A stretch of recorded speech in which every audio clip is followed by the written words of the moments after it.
Hai, balik lagi di channelnya Metri Beauty Salon. Di video kali ini aku mau cerita sama kalian, ya sekedar bagi-bagi atau sharing-sharing lah ya, gimana perjalanan aku bisa sampai seperti sekarang, gak melulu langsung besar. Kalian tonton video ini sampai habis.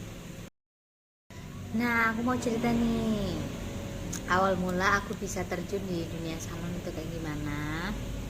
Jadi aku tuh SMA, aku sekolah di SMK, khususnya aku ambil jurusan manajemen akuntansi. Terus setelah lulus SMA aku tuh kuliah, aku ambil hukum. Tapi dari aku kuliah itu aku orangnya seneng banget yang namanya dandan. Aku kalau kuliah tuh nggak pernah yang namanya bawa ballpoint. Ya pernah, tapi itu hilang-hilang terus, kalau nggak gitu ketinggalan. Tapi yang nggak pernah ketinggalan di tas aku itu pensil alis sama bedak. Itu selalu aku bawa kemana-mana, nggak pernah lupa deh pokoknya kalau pensil alis. Bahkan sampai aku tuh rela nulis-nulis di kertas gitu, kalau nggak bawa pulpen pakai pensil alis. Lupa pulpen nggak apa-apa, yang penting pensil alis jangan pernah lupa. Jadi kebiasaan-kebiasaan kayak gitu yang buat aku kenapa ya nggak dijadiin duit aja gitu. Tapi saat itu akhirnya kan aku kuliah nih, karena aku ambil kuliah ekstensi malam kan. Pagi itu aku kerja, jadi aku kerja di salah satu showroom mobil di Surabaya. Aku kerja di Mitsubishi Motor di daerah Demak sana. Jadi pagi setengah 6 itu aku selalu berangkat kerja. Nanti pulang kerja aku pergi kuliah, terus saja kayak gitu. Kalau nggak salah 1 tahunan lah aku kerja itu. Terus habis itu aku buka usaha nih ceritanya, tapi belum merambah ke salon ya. Tapi di masa-masa aku kuliah ini tadi, aku tuh les. Jadi aku les salon di Venus Education pertamanya. Aku belajarnya tuh kurang serius saat itu. Aku datang itu jarang, karena kan aku kerja juga, terus nanti pulangnya aku kuliah. Jadi kalau ada sela-sela libur itu baru aku masuk les gitu loh. Terus aku akhirnya buka usaha nih, karena kan aku udah capek kerja juga ikut sama orang. Aku buka toko baju itu di Raya Cangkir di wilayah Gresik sana. Buka toko baju itu aku nggak hoki banget karena salah aku juga sih. Aku selalu saat itu karena terlalu muda juga ya, sibuk main-main. Aku hampir setiap bulan itu pergi luar kota, ke Jakarta, ke Bandung, ke Semarang. Pokoknya tuh pengennya tuh main mulu. Jadi usaha itu kurang aku peduliin gitu loh. Karena aku mikirnya baju nggak ada expirednya. Tapi saat itu aku bodohnya, aku kalau baju itu ada masa modelnya. Kalau baju kan kalah mata kalah uang, kalau kita salah memilih model kita akan bangkrut, ibaratnya kan kayak gitu. Nah setelah aku buka toko baju nih ya, aku buka toko baju kurang lebih 1 tahunan itu, aku bener-bener kayaknya udah nggak bisa diterusin lagi deh. Nah itu aku lanjutin lagi nih hobi aku yang dandan-dandan kayak gitu. Jadi aku tuh setelah dari Venus Education tuh aku kan jarang-jarang masuk nih, akhirnya aku juga ini nggak terlalu, ya udahlah, nggak serius juga. Terus aku semakin mikir juga, mikir, akhirnya aku memutuskan untuk belajar lagi yang bener-bener aku tekuni banget. Jadi aku aku les di Rudi Hadiswarno School. Kebetulan saat aku belajar itu masih ada cabangnya di Surabaya, tapi kalau sekarang itu sudah tidak ada, semuanya dialihkan ke Jakarta. Karena aku nggak tahu ya sebabnya apa, sudah tidak ada sekolahnya di Surabaya lagi, adanya di Jakarta. Nah itu bentar ini belum mataku copot nih. Itu les aku sambil masih belum ini juga, aku kuliah juga masih belum lulus juga. ya kuliah kalau malam, terus les kalau pagi, terus di samping itu ini. Udah lepas aja deh. Gini ya, cewek tuh tipu-tipu loh. Kalau nggak pakai bulu mata begini nih mata, kalau pakai jadi begini nih. Lanjutin lagi ya. Kalau apa namanya, malam aku kuliah, terus kalau pagi gitu aku les di Rudi situ. Nah tapi aku berjalan les dapet separuh itu aku sudah mulai aktif yang namanya buka salon. Aktifku itu bukan aku berdiri sendiri, enggak, aku join gitu sama teman-temanku. Join itu maksudku adalah ketika aku sudah selesai les, aku akan pergi ke salon tempat joinanku itu. Ibarat kata aku akan praktek langsung, ibarat kata kayak PSG lah, kayak PKL gitu lah. Jadi ketika nanti aku sudah siap untuk aku buka sendiri, aku bisa handle semuanya. Dan itu aku seneng banget di dunia salon. Ternyata enjoy banget, nyantai, pokoknya yang penting kita ulet telaten itu pasti jadi. Akhirnya setelah lulus dari Rudi, aku memberanikan diri untuk buka usaha salon sendiri. Awalnya itu aku sewa ya, aku sewa dulu sebelum aku punya ruko ini. Aku sewa dulu di Surabaya tepatnya, aku sewa, udah di join juga. Terus aku merasa aku sudah mumpuni secara finansial. Akhirnya aku ya ini pindah ke rukoku yang sekarang ini. Ibarat kata dari Surabaya di kota itu kan kita menghadapi klien-klien yang kalangan yang berduit semua, kalangan atas. Terus akhirnya aku minggir, aku milih di daerah perbatasan antara Sidoarjo dengan Surabaya. Dan ini depanku sini tuh kayak jalan alternatif gitu, jadi semua orang tuh lalu lalang hampir setiap hari, rame banget. Karena kan dua lajur kan otomatis orang untuk berhenti atau toleh itu gampang gitu loh. Dan alhamdulillahnya usahaku jalan sampai sekarang. Tapi nggak melulu namanya kita buka usaha itu selalu mulus-mulus saja, nggak kayak begitu. Semuanya itu butuh proses. Tapi nggak tahu kenapa ya, mungkin kalau orang sudah ketemu namanya jodohnya, jodoh dalam arti jodoh usaha, jodoh kerjaannya dia, itu apa-apa tuh mulus banget gitu. Sebelumnya tuh nggak serame inilah, maksudnya itu barang-barangku nggak sepadat ini dulu. Seiring berjalannya waktu tuh kan keuangan muter-muter terus, aku bisa beliin ini, aku bisa beliin itu. Pokoknya dalam 1 tahun itu nggak bisa yang namanya kita dapat keuntungan, itu nggak mungkin. Karena apa? Kita kan muter uang supaya kita bisa kebeli barang-barang ini, kebeli barang-barang itu, supaya salon kita lengkap dulu. Baru di tahun keduanya, ketiganya itu baru kita mikir yang namanya balik modal.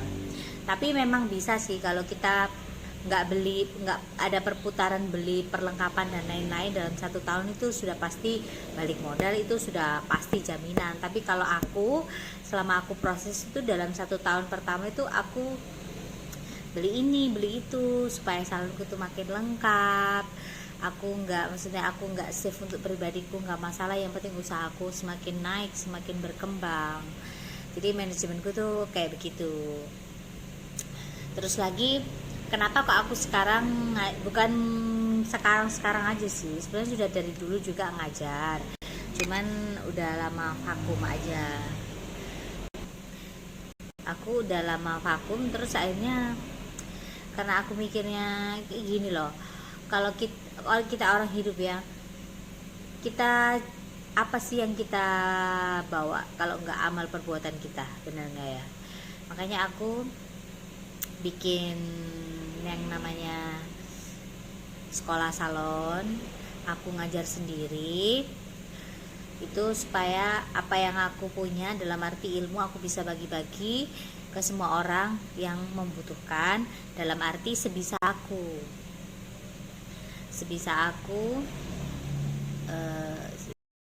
nah aku tuh ngajar sebenarnya udah lama dari di Surabaya pun aku udah ngajar, cuman waktu aku pindah ke Sidoarjo sini tuh aku bener-bener fokus untuk buka usaha salonku dulu lah, aku kembangin dulu sampai bener-bener aku ini mapan secara finansial, ibarat kata sudah balik modal semuanya, baru aku akan tularkan ilmuku kemana-mana. Lagi pula kan apa sih yang kita andelin gitu loh dalam hidup ini ya kan, kalau nggak kita berbagi sama orang.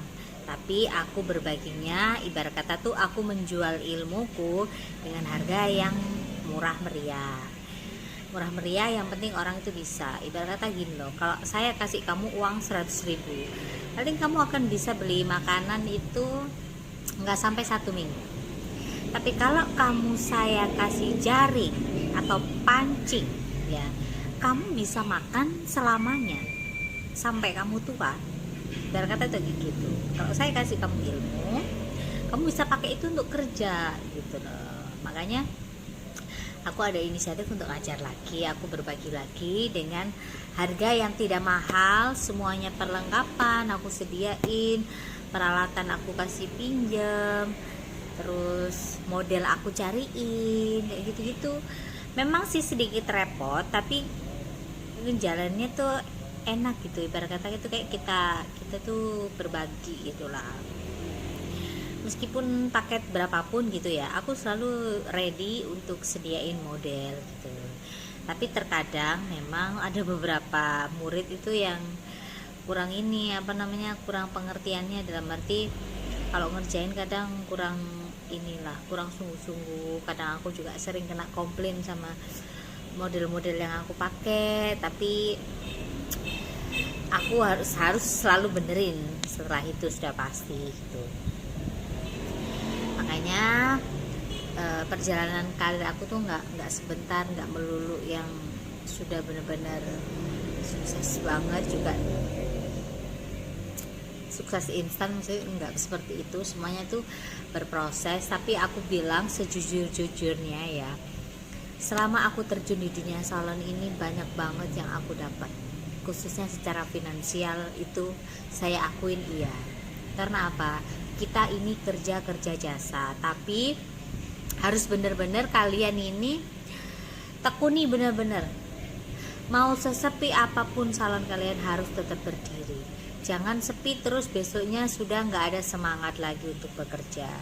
Namanya roda kehidupan tuh berputar. Hari ini ada customer, besok nggak ada. Hari ini ada, terus nggak ada.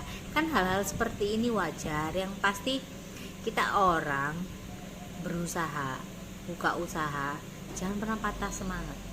Dan jangan pernah menyalahkan diri sendiri, menyalahkan orang lain, iri dengan rezekinya orang lain. Jangan. Karena takaran rezeki kita masing-masing. Kalau misalkan takaran rezeki saya segini, ya kan, mau saya ibarat kata difitnah orang, dijelek-jelekan orang, nggak tahu rezeki itu nggak hanya datang dari salonku aja misalkan, bisa datang dari mana. Kadang kan ada orang yang suka usil dengan usaha orang lain, dibikin begini dibikin begitu ya kan, supaya nggak rame gitu ya. Tapi Tuhan sudah takdirkan saya rezekinya segini, nggak tahu nggak dapat dari sini, bisa dapat dari tempat lain gitu loh. Karena takaran rezeki saya segini. Karena orang itu kadang nggak menyadari gitu loh. Usaha boleh sama, tapi rezeki orang itu beda-beda gitu loh. Usaha boleh ditiru, tapi kalau rezeki itu nggak bisa ditiru. Itu yang kadang-kadang orang itu nggak paham, lebih condong itu menyalahkan, iri, kayak gitu-gitulah. Jadi buat kalian yang misalkan ada rasa-rasa seperti yang aku omongin itu, lebih baik stop berpikir seperti itu, fokus sama usaha kalian masing-masing. Masa kalian kalah dengan anak seumuran jagung seperti saya, ibarat kata. Dibilang sangat muda sekali juga, saya bukan anak yang masih muda. Saya 31 tahun. Tapi dibilang di umur sekian saya sudah dapat semuanya. Semuanya saya sudah dapat dari salon. Ada mobil, motor ada, rumah ada, investasi ada, semua saya dapat dari salon. Kalau saya sendiri bisa yang sampai umur sekarang, kalau kalian sudah pasti bisa yang jauh, yang lebih muda gitu pasti bisa. Yang pasti jangan pernah patah semangat, itu yang paling penting. Dan jangan pernah iri rezekinya orang. Udah, jangan pernah iri rezekinya orang. Karena aku buka usaha pun aku nggak pernah yang namanya misalkan orang tuh banyak ngadu-ngadu, oh ini begini, aku nggak pernah dengerin. Aku fokus aja sama usahaku sendiri. Mau orang bilang begini, mau orang bilang begitu, terserah. Kita punya pasar masing-masing, kita punya rezeki masing-masing. Kalau Tuhan sudah takdirkan saya segini, saya pasti akan dapat. Pikiran aku tuh gitu aja, nggak pernah aku mikir yang lain-lain gitu loh. Yang pasti kalau kalian mau apa sih bahasanya itu ya, mau sekolah salon di mana aja itu sebenarnya sama. Yang pasti diajarkan dengan benar, kalian pasti jadi orang. Kalau kalian tekun usahanya itu pasti. Dan satu lagi, terkadang tuh banyak orang saling menyalahkan. Oh, kamu belajar di sini tuh seperti ini, belajar di sini tuh seperti ini, jangan seperti itu. Terkadang itu orang gampang ngomong, tapi ketika disuruh praktek, mereka susah untuk mempraktekkan hal seperti itu. Nggak sesuai dengan yang dia omong. Banyak orang pintar, tapi tidak semua orang bisa ngajar. Itu poin-poin yang sangat-sangat penting. Saya bisa bicara seperti ini karena memang background saya juga ada pendidikan. Saya juga guru. Selain saya kuliah hukum, saya juga ada kuliah untuk guru. Makanya saya sedikit banyak saya mengerti cara ngomong bocah, saya maksudnya ngomong untuk cara ngajar yang benar itu seperti ini loh, dengan metode pembelajaran seperti yang saya terapkan di tempat saya. Dan aku nggak mau yang namanya harus jadi orang ngikutin modul atau kurikulumnya orang. Enggak, saya nggak suka seperti itu. Karena aku yang ngajar, ya aku membuat sebuah kurikulum sendiri dengan metode pembelajaran saya sendiri. Dan menurut saya itu metode yang pas ketika kita buka usaha salon. Ya kita harus benar-benar praktek sama manusia. Mau kita belum pernah pegang sekalipun, ya harus pegang. Karena apa? Ketika kita buka salon itu banyak sekali kejutan-kejutan yang kita tidak pernah dapat ketika kita les. Contohnya saja, ketika saya ngajar murid, saya sudah beri model, tidak pernah saya kasih patung misalkan, ya kan? Selalu pegang model manusia terus. Tapi ketika dia buka sendiri di rumah, dia menemukan satu perbedaan, ibarat kata dengan customer yang antik misalkan. Kayak gitu kan di luar dugaan gitu loh. Nah, seperti inilah pengalaman yang kita cari gitu loh. Hal-hal seperti ini yang menyulitkan kita, yang membuat pusing kita, yang buat kita itu mikir. Ini adalah perjalanan yang mahal menuju yang namanya profesional. Profesional itu tidak didapat ketika kalian kursus dimanapun, mau semahal apapun, tetap statusnya kalian baru belajar, baru bisa. Bukan profesional. Orang dikatakan profesional itu ketika jam terbangnya tinggi, ya, jam terbang tinggi, dan kalian sudah melewati fase-fase di mana salon bulan-bulan ini sepi, salon bulan-bulan ini rame, kalau kita nanganin customer seperti ini tuh kayak gini, ketika saya salah mencampurkan ini nanti jadinya seperti ini di rambut. Itu kita kalau sudah ngelewatin itu semuanya, itu baru kita dikatakan profesional. Karena kita sudah pernah merasakan dan kita juga sudah bisa cari solusinya. Kayak begitu. Jadi buat kalian yang terkadang itu mikirnya begini, begitu, tidak semua orang bisa mengajar. Banyak orang pintar, hanya sekedar pintar mengomentari, tapi tidak pintar dalam mengajar. Jangan salah. Hal-hal seperti ini tuh kecil tapi berdampak sangat besar.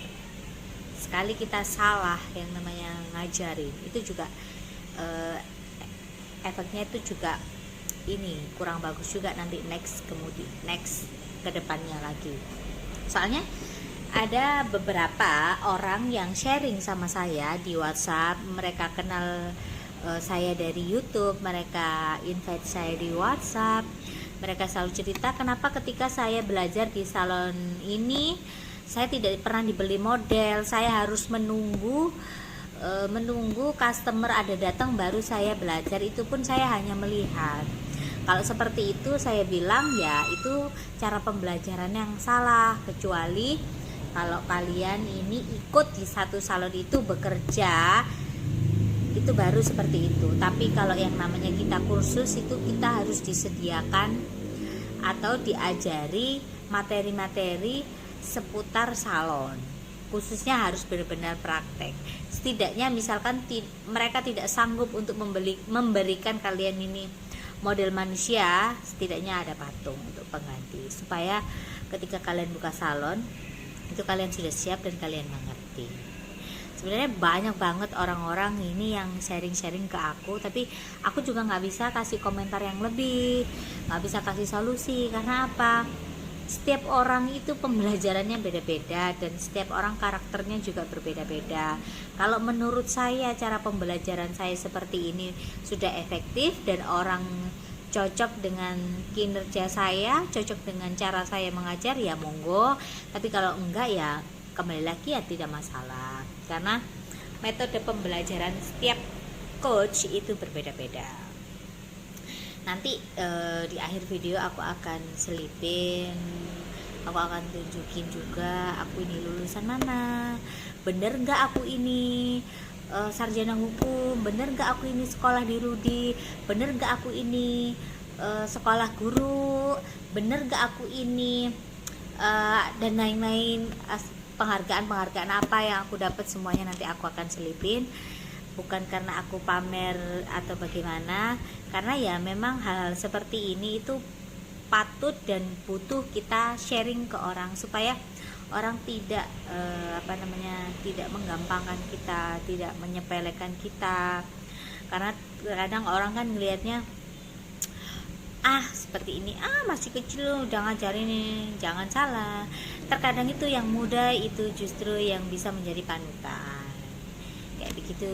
Jadi buat kalian semuanya, mau kalian belajar dimanapun itu, yang penting kalian cocok dulu sama coach kalian, cocok sama coachnya, cocok sama lingkungannya, itu nanti sudah pasti kalian belajar itu enak, nyaman kayak begitu. Terus ini lagi apa, aku juga akan shoot beberapa nanti, kayaknya udah pernah ya shoot salon-salon aku, itu nggak perlu lah nanti videonya terlalu lama juga. Itu aja sih yang mau aku sharing-sharing ke kalian. Terima kasih buat kalian yang udah nonton. Nah, aku akan ini kasih tahu aku ini lulusan mana.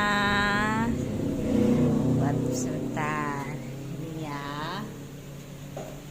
Aku lulusan Rudi Hadi Suwarno School nih. Nih Bapak Rudinya. Welcome. Oke. Terus ini sertifikat dari LT Pro Makeup. Terus ini sulam alis ya, sulam alis nih Welcome. Tuh ini Welcome, ini juga Welcome sulam alis juga. Ini Rudi ya, ini sama adiknya Rudi. Terus nah ini juga, ini waktu lomba make up ya, Jawa Pos. Ini aku yang paling kecil, yang ini juara 3 nih. Nah ini juga make up Welcome juga. Kalau yang sebelah sini ini ya BPJS ya, Matric Beauty Salon Wedding ya, itu dari Viva. Ini foto aku sendiri pakai kebaya. Ini juga make up. Ini make up juara harapan 3. Welcome. Nah ini juga LT Pro ya, Welcome. Nah ini juga nih Welcome ya. Nah ini tuh juga ijazah aku ya. Jadi kalian sebelum sebelum les di tempatku atau kursus di tempatku, kalian kenali dulu coach kalian supaya next kedepannya kalian nggak akan menyesal. Jadi nggak ada pikiran ngegrundel ini itu kayak gitu loh. Jadi aku kasih profil detail saya ini seperti apa ya. Jadi aku tuh lulusan Fakultas Hukum di STI ya, STI YPM Sidoarjo, yang sekarang berubah nama jadi Umaha itu. Nih, strata 1 ilmu hukum nih. Nih, diriku Welly Marini. Kalau Welly Kwang tuh biasa orang panggil aku Welly Kwang, tapi nama KTP ku tuh Welly Marini. Terus ini ya, ini Yayasan Tadika Puri ini adalah ijazah untuk guru dan aku selesai nih. Selesai tuh kan. Jadi sedikit banyak aku tuh sudah mengerti bagaimana cara mengajar, metode pembelajaran apa yang saya terapkan di tempat saya. Dan saya lebih suka kayak kursus, apalagi karena ini kan kita keterampilan tangan ya. Aku tidak suka yang terlalu banyak materi-materi gitu, aku tidak suka. Aku lebih suka praktek, mau hasil jelek, mau hasil bagus, setengah bagus atau bagaimanapun, yang penting praktek dulu. Karena segala sesuatu keterampilan tangan kalau tidak kita asah betul-betul setiap saat ataupun setiap hari kita praktek, kita ketika di lapangan menghadapi customer itu jadi kikuk gitu loh. Jadi aku lebih suka pembelajaran yang langsung ke orang. Jadi sekarang terserah kalian, jika kalian srek kursus di tempat aku monggo, kalau enggak pun enggak apa-apa. Begitu. Yang penting di sini aku sudah menjelaskan background pendidikanku tuh seperti apa. Jadi aku tidak asal mengajar, segala sesuatunya juga sudah tertata ya, mulai apa yang aku ajarkan dan lain sebagainya. Dan urusan bisa enggaknya seseorang itu sebenarnya tergantung dari dirinya sendiri. Kita enggak bisa jadi patokan semua yang belajar itu pasti akan pinter. Enggak. Semua orang banyak sekolah, tapi belum tentu semua orang bisa jadi orang. Dalam arti gini, banyak orang sekolah nih, tapi belum tentu semuanya itu jadi polisi. Karena apa? Semua itu tergantung tekad, kemauan, dan yang pasti yang paling terakhir adalah modal. Gitu. Jadi buat kalian sebelum kalian kursus, kalian pun juga harus kenali yang namanya coach kalian seperti apa, supaya next kemudian hari kalian nggak yang namanya itu ngerundel ada pikiran ini itu. Jadi kalian tahu asal usulnya jelas apa enggak. Misalkan kalian yang dari luar pulau, dari luar kota, itu bener-bener yakin gitu loh. Jadi bukan hanya sekedar bermodal kecap segala macem gitu loh. Dan yang paling penting juga, aku ulang berkali-kali, segala sesuatu itu tergantung dari sendiri dan dari niatnya. Jika memang dasarnya itu kalian sudah menyukai bidang itu, sebentar aja kalian sudah pasti bisa. Tapi kalau kalian cara penerimaannya ini loadingnya lama, otomatis ya kalian nggak akan mengerti dan nggak akan bisa-bisa, tidak akan yang dinamakan kalian ini sukses dalam kalian belajar gitu loh. Makanya segala sesuatu sebelum mengambil keputusan untuk kursus, kalian harus benar-benar ini dulu, yakin, oh saya bisa nggak, saya yakin nggak, daripada nanti buang-buang uang. Karena orang usaha itu yang pertama adalah keluar adalah uang. Jangan sampai ketika kalian nanti ini sudah terjun, sudah habis modal banyak, terus berhenti di tengah jalan. Sayang, eman gitu loh. Karena zaman sekarang itu uang susah-susah gampang untuk dicarinya. Makanya itu buat kalian semua para pembisnis pemula untuk salon, yakini dulu jika kalian mau berusaha, apalagi khususnya di bidang salon, karena segala sesuatu modal yang sudah kalian keluarkan itu tidak akan bisa kembali. Meskipun usaha apapun itu memang benar, tapi jika keterampilan salon ini kan kalian harus belajar dulu gitu loh. Ya itu aja sih yang mau aku bagi buat kalian. Jika kalian berminat kursus di tempat aku, kalian bisa chat WA aku, kapan aja bisa aku respon. Kalian mau tanya-tanya dulu juga boleh. Nomor telepon, biodata Instagram, segala macam nanti aku akan tulis di deskripsi, apa ya namanya, deskripsi box. Terima kasih buat kalian yang sudah menonton.